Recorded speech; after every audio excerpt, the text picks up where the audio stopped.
Hello, Igor. Oh yeah, hey Gender. Mac Show 2024. Yeah, Talk another to us. one. Another one. Another one. It has been a busy show. It's unbelievable. I think it's coming back. It's Yes. just like in the old glory days. The And you know, for a parking lot long was time, packed. yeah, this is Yeah. what we want to see. It's Yes. unbelievable. Yes, yes. I was busy, as you can see. My tables are a mess. Everything is upside down. Okay. So, but finally we have a quiet moment just before the closing of the show for today. Okay.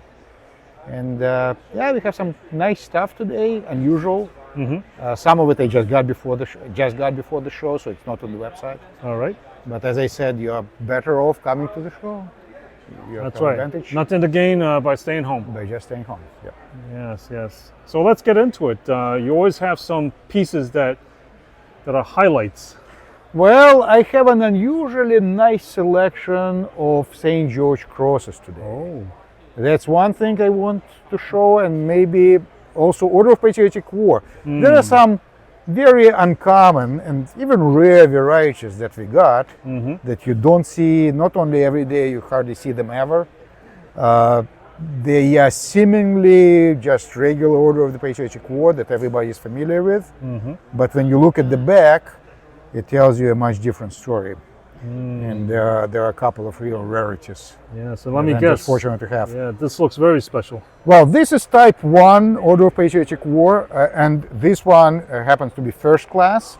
Okay. And it's uncommon to see one in such a fantastic condition. You see, this one is practically perfect. Let me grab it and get it out of the case. Okay. So you can already see that this is an unusual item because of its condition. Yes. Enamel is all intact. Wow. Typically, they have either completely busted top arm, just like the second class, that I can put next to it, just so you see. This is a very typical kind of damage Oh yeah, the damage to the upper to point. the up, especially to the upper point. And Yeah. sometimes other arms are not such great condition either. Yeah. But this one is fabulous. Oh boy. But the even more interesting part is when you flip it. Oh. And look at the back. Look at this bar here. Oh. This makes it a variation too. Very rare, because most of them did not survive, or at least did not survive the war in the same condition they were originally. Yes. And as you know, with many Soviet decorations, in 1943 came regulations change, and they had to change the way they wore them. So very many of these were converted to screwbacks according to the later uniform code.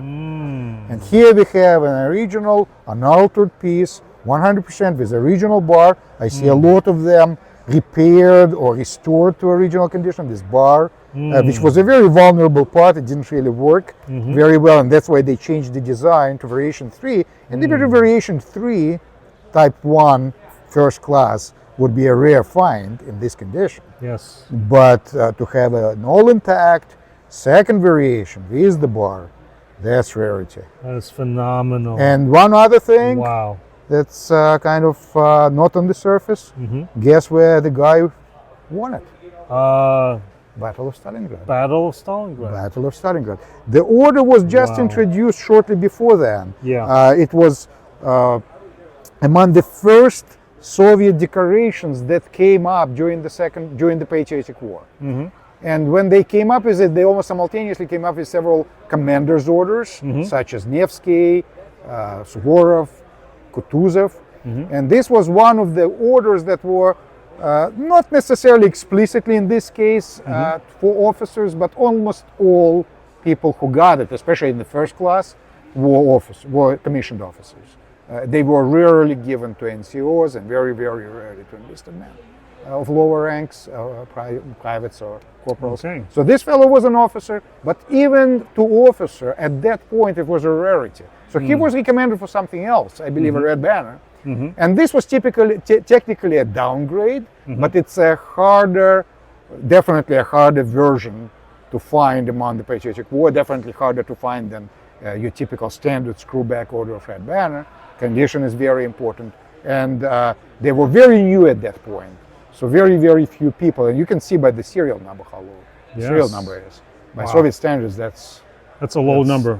Very, very tiny number. 5221. 4-digit serial. Okay, so you looked up this person. I mean, Yeah, and we found his whole file, everything about him.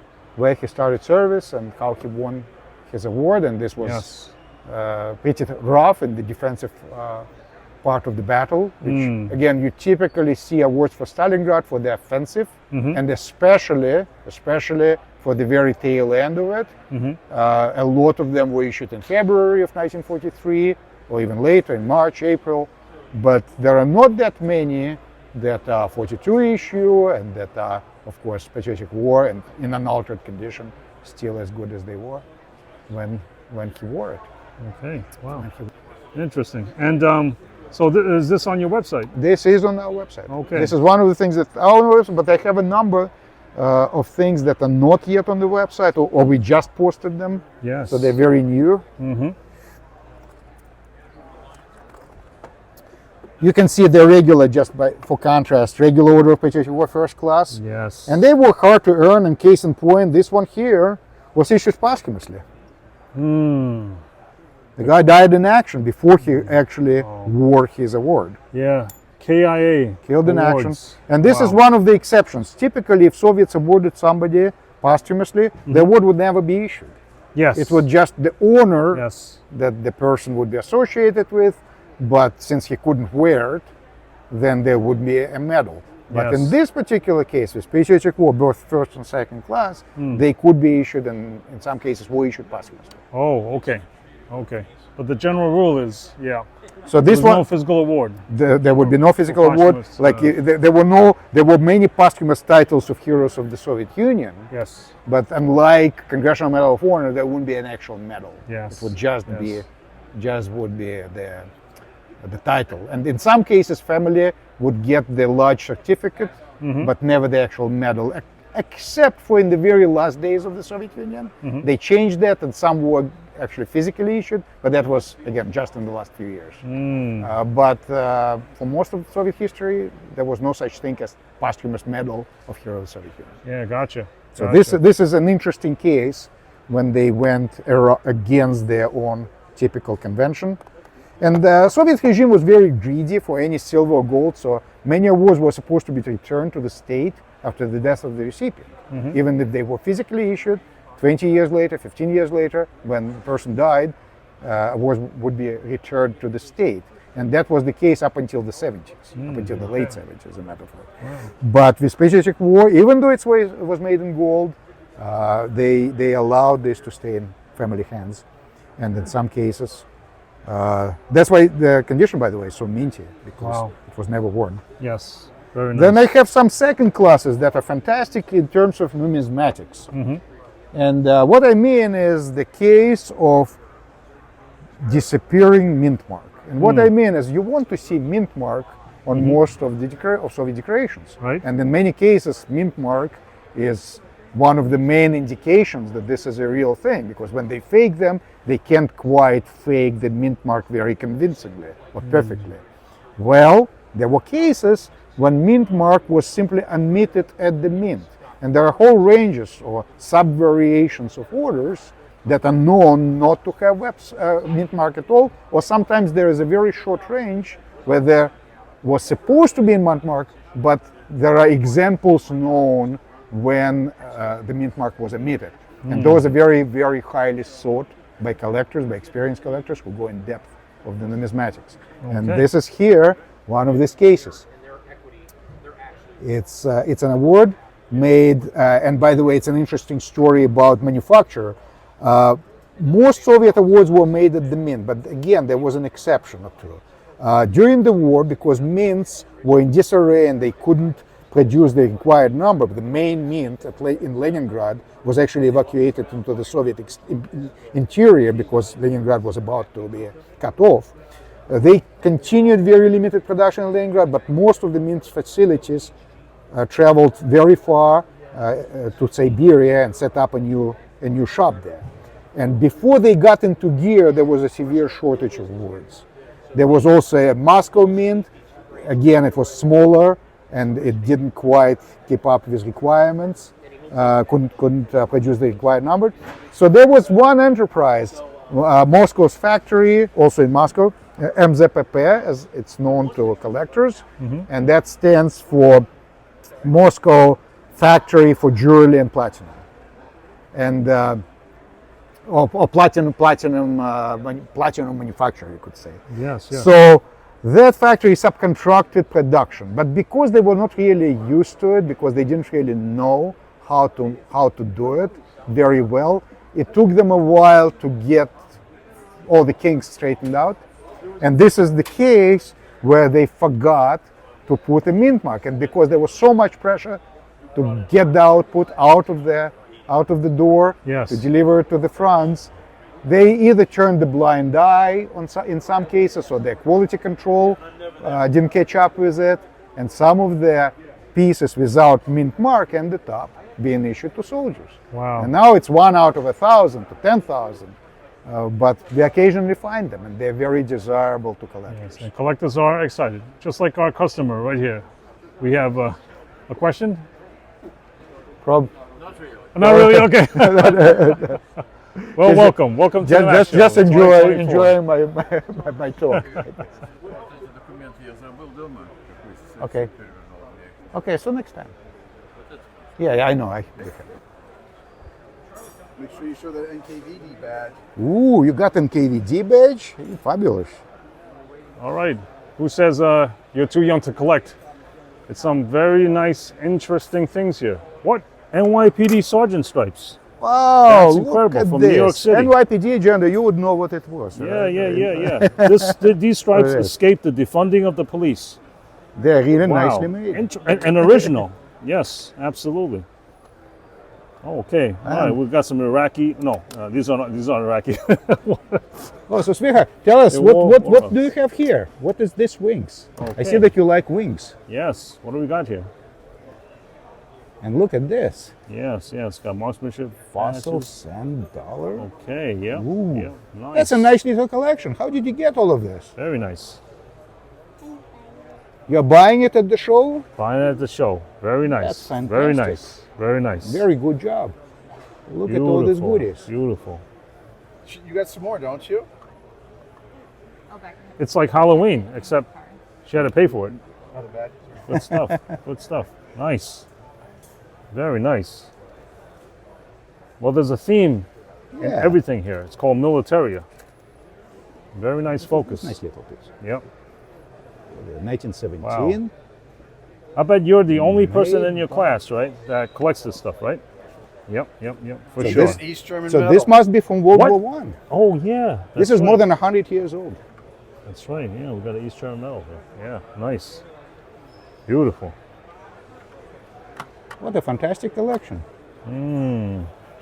Now, what else are you looking for? Elephants. I have a friend whose name translates as elephant.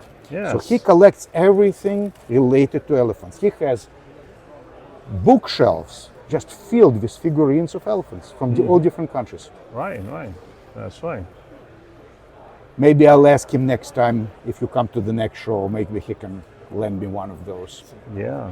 And some British regimental badges have elephants depicted on their Yeah. as their motif. And of course, there was a tank named Elephant. That's right. Self-propelled. That's right. Yes. What was called Ferdinand before. That's right. Ferdinand. Yes, the elephant. Very nice. Sarah, this is a look at the very, loot. very impressive collection. Look at the loot. Good Yes. job. Nice loot. And she needs a bag to carry it all. Of course. Of course. Oh, Awesome. oops. We dropped a little bit. Okay. Let's get those pieces in there. All right. We want to make sure we don't crush anything. Very nice. Very nice. Well, Very here we nice. have it. Our youngest customer at this show. Yes. And whoever says that young people are no longer interested in military just doesn't know what he's talking about. That's right. They're out of touch. They're out of touch with reality. Thank you very much. And how about a little fist bump here? Boing. Oh, thank you.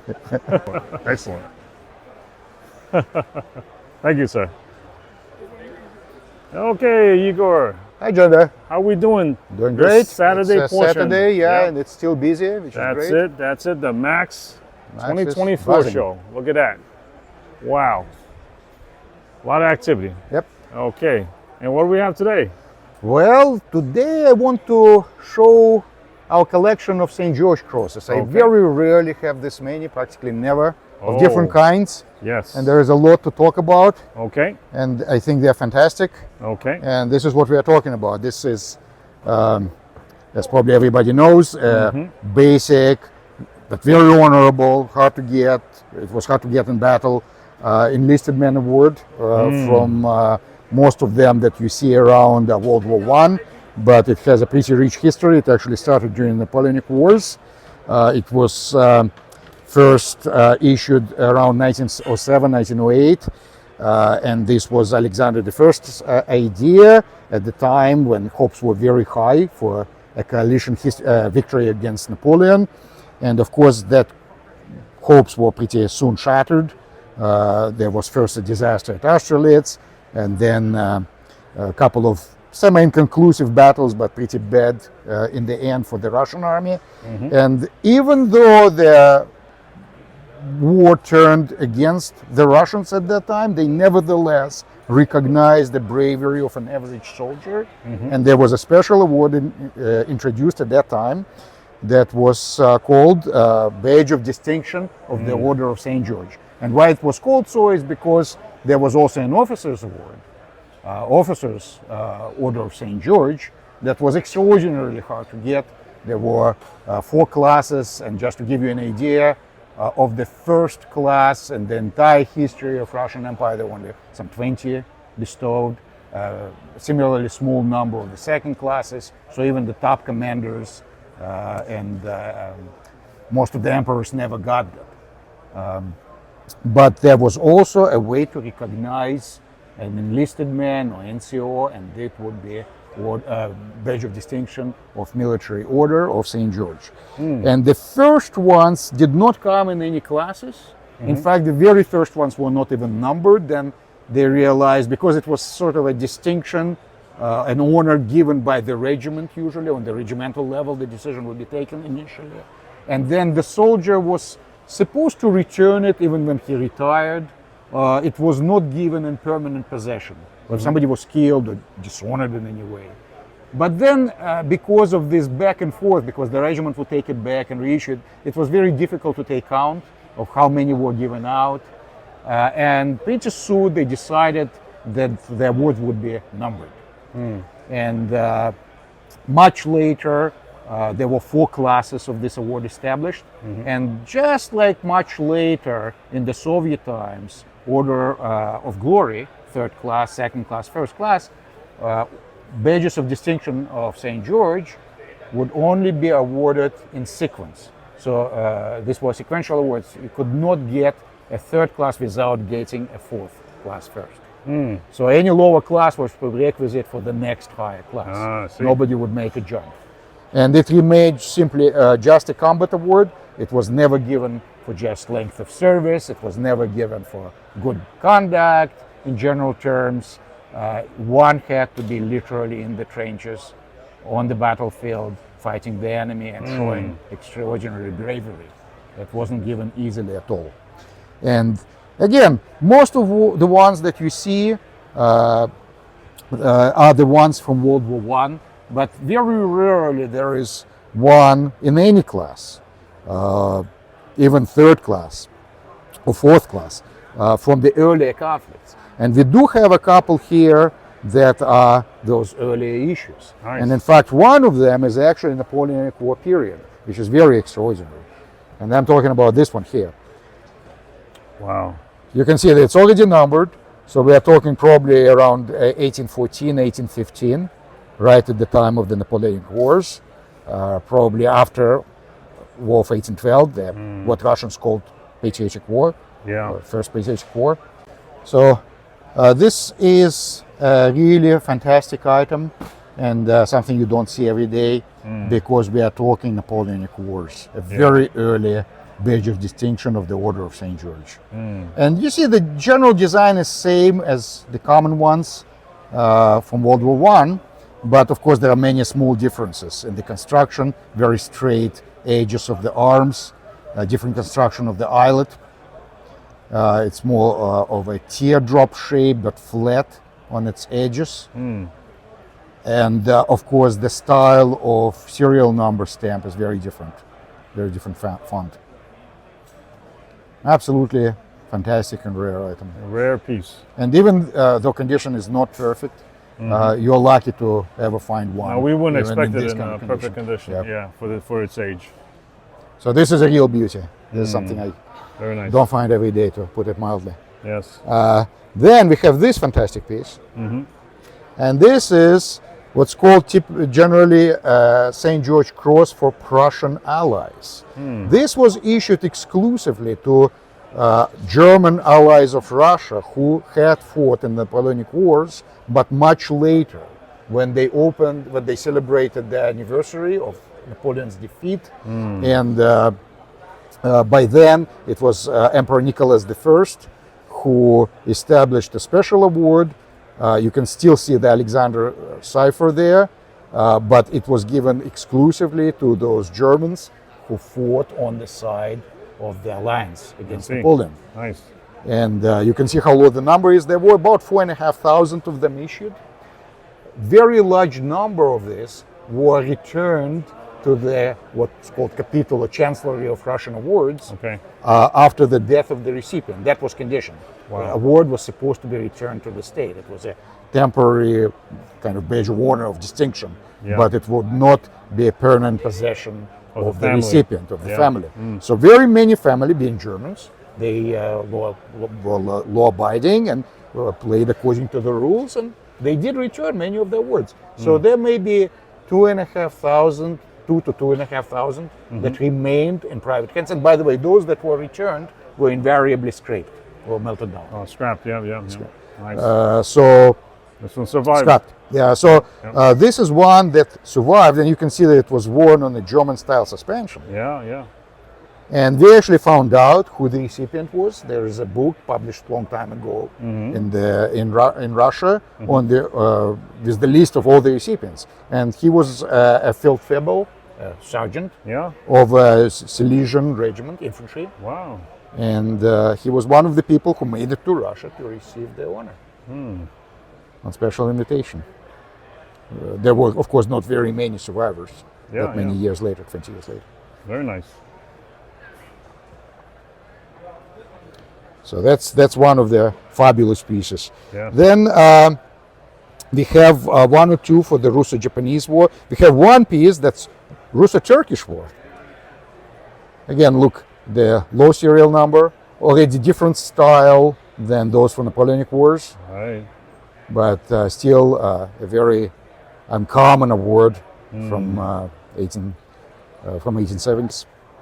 And you can see the eyelet is different than the later pieces, Yeah. and very low serial number, Beautiful. straight edges of the arms. Third period. Yeah. Beautiful. Wow.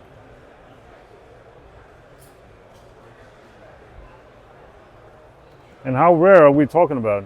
Oh, for every one of these, there must be 1,000 or few hundred of the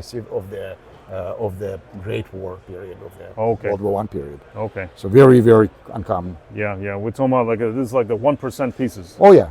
No more than easily, that. No more than that. This is a nice one from fourth class Yeah. from World War One. Yep. Then this is a very unusual piece from Russo-Japanese War. It's a third class, much harder to earn. Far fewer people got the third class compared with the fourth. Yes. Wow. And I've noticed that many of these pieces, the ribbons have not survived. True, but one could buy a ribbon separately. They're quite pricey for an original ribbon, and this is what makes this group very unique. Wow. It's an entire group of third, fourth to the same person, and bravery medal, fourth class. That's fantastic. All to the same man. Yeah. This fellow was from Ryazhsky Infantry Regiment, and they were among the first to face the Germans on the Western Front in the area of Warsaw. Fought pretty bravely. There was a lot of back and forth. Eventually, Russians were forced to retreat, but not before putting up a very, very hard fight. Yes. And it's fourth class, third class, and bravery medal, all for, I'm pretty sure, for the early part of the battle. We know for certain with the 4th class. Yeah. He received it in September of 1915, which is still pretty early. They were Incredible. still in Poland, Incredible. making a fighting retreat. Yeah, collectors love that worn out ribbon. Yeah, beautiful old suspension device. I see a lot of copies of the early Russian suspensions. This is, by the way, an exception, not the rule. Most soldiers would make a makeshift kind of suspension device, okay. sometimes just cloth backing, kind of rough material to back the ribbon, and they would just sew it to the uniform. Yes. But here we have an actual metal suspension, which is Okay. uncommon, especially for enlisted men. Yeah, yeah. But this is how a regional suspension should look. Take a note. I see a lot of copies of it on eBay, Right, but this one is definitely real. right. Yeah, a lot of fakes out there, obviously. The front Wow, part. wow. And of course ribbons, you see how they're fused and how they're completely flat and Oh, yeah. Organic. Yeah, they're settled. over they're time. settled, exactly. Yeah, yeah, You never see this on fakes. yeah. That is one scarce set. And look at the edges of the ribbon. This is standard for all the imperial ribbons. Okay. They're very different. The modern ones are very different than that. It's a different kind of weave. They can't really reproduce that. Okay. Very But the nice. weaving is very typical. You see these loops at the edges, Yes, I see. Wow. and that's not what you see on the modern Oh, modern beautiful. ribbons. Yeah, Igor, can you give us an idea on the price ranges? Well, it will idea, cost yeah. you about 11,000 for the Napoleonic cross. Okay. This one, Prussian allies, is even more money, Oh, and condition is a big factor here. okay. 18,000. Okay, okay. Museum pieces. These are museum pieces. 18,000. 18,000. Gotcha. This group, yeah, but we are probably Okay. going to sell it somewhere in 3,000 range, Okay, and the 3,000? somewhere in that Okay. neighborhood. yeah. Okay, that's in a nice ballpark. Yeah, yeah. Nice. So the most affordable, the single The most piece affordable ones? would be 400. This is very late one from the tail end of World War One, and possibly most likely provisional government period.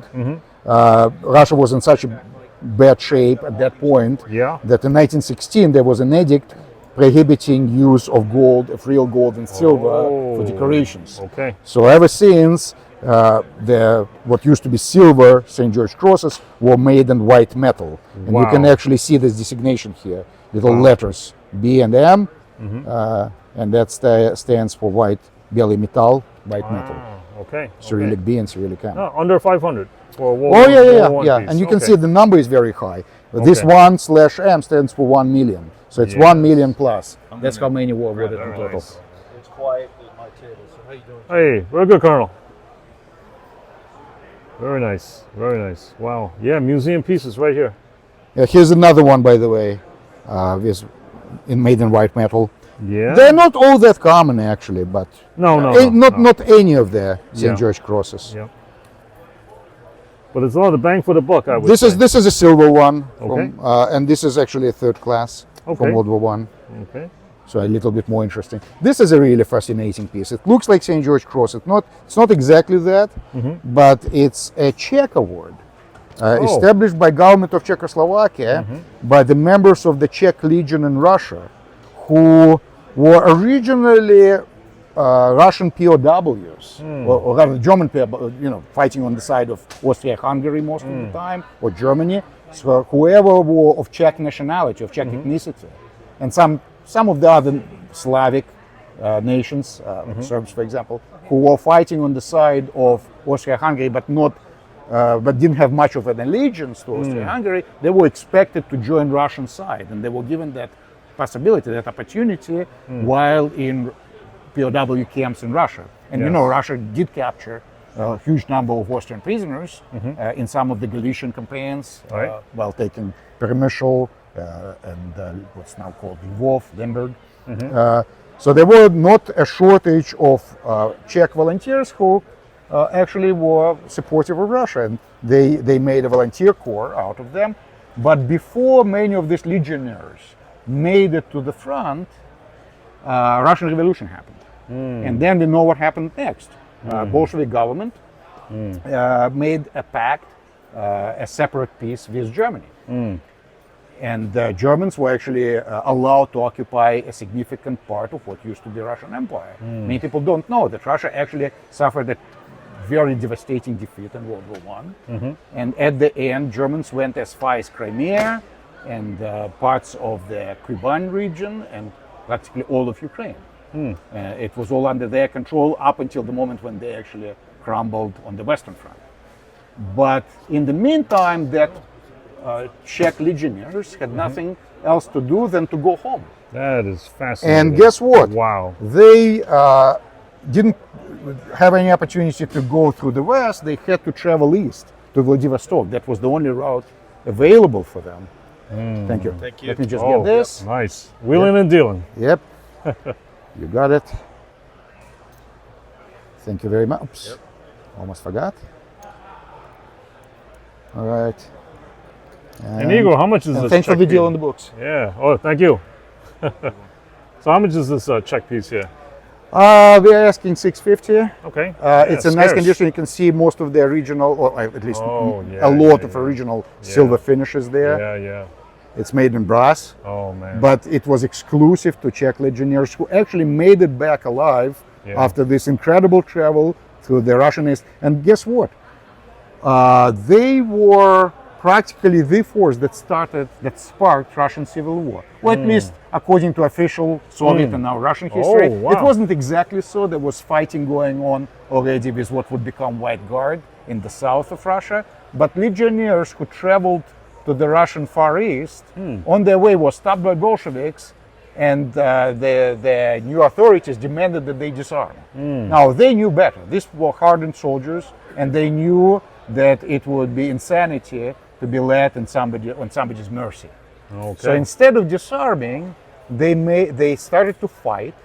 They had trains packed with armed people and with machine guns on the roofs. They're famous photos of that. And they fought their way all through Russia, all through Siberia, to the Far East, and finally were able to embark on boats and made it home to what would become Czechoslovakia later.